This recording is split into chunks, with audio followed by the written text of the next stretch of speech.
His question cut through the chatter like glass shattering on marble. Is the apartment comfortable? Forks froze midair. My parents' smiles collapsed. I stared at my grandfather, trying to read his expression. Then I answered without hesitation, "What apartment?" The silence that followed was suffocating. My parents' faces drained of color. My grandfather's eyes, sharp, calculating even at 80, shifted from me to them. His smile vanished.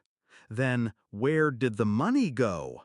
And just like that, the room turned into a courtroom. I grew up worshiping my parents. At least, that's what they trained me to do. They spoke often about sacrifice, how hard they worked, how much they gave up so I could have opportunities. But I noticed things. The designer clothes they bought for themselves, the new cars, the extravagant dinners. I asked questions sometimes, but they brushed me off with practiced charm. And I wanted to believe them, because children want to believe their parents.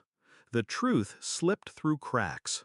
College applications delayed because money was tight. My savings account always mysteriously empty.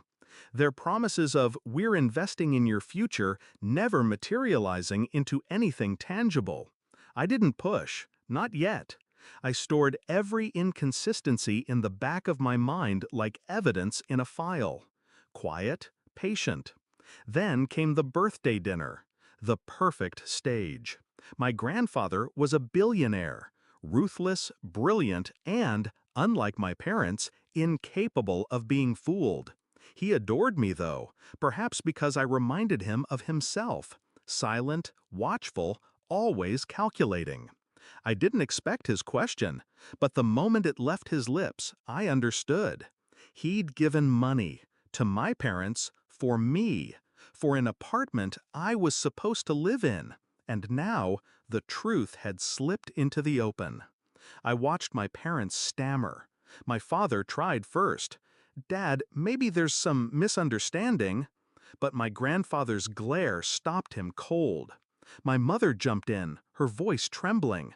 "He must have forgotten. We told him." But I didn't forget, and I never lied. "No," I said, firm, steady. "I never knew about any apartment. I've never seen it, never even heard of it."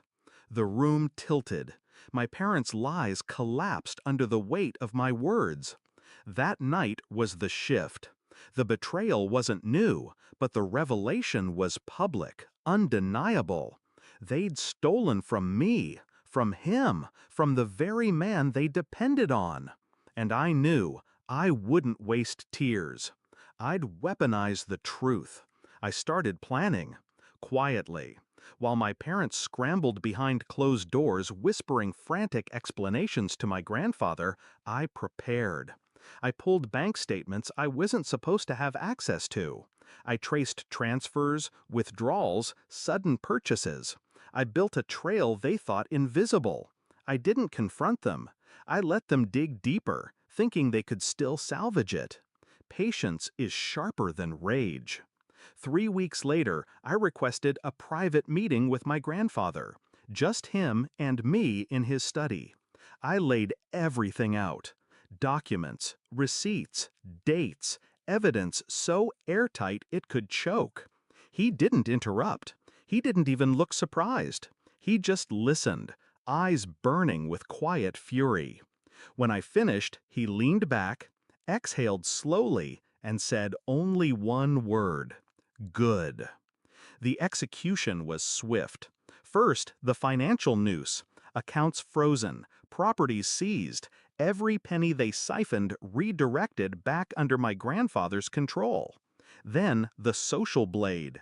He spread the truth through his network, business associates, extended family, friends. My parents weren't just broke, they were disgraced. And finally, the legal strike. Charges filed. Fraud, misappropriation, theft. My parents, once proud and untouchable, reduced to defendants begging for mercy. I didn't lift a finger.